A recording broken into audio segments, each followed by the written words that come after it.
Find a hard surface in the house to stand on. Go ahead, turn around. It's okay to hold on to something, but I only want you using 2 fingers.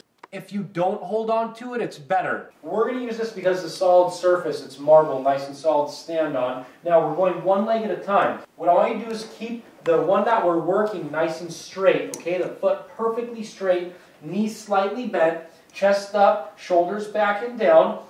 You need to push with the ball of your foot. Very important. You don't want to push with the outer part, the ball of the foot. Go ahead, push up, blow out on the way up, breathe in on the way down. You want to go down about 1 centimeter off of the floor, okay? So, if you touch the floor to take pressure off the calf, we don't want that. Keep the other leg just hanging up, nice and relaxed.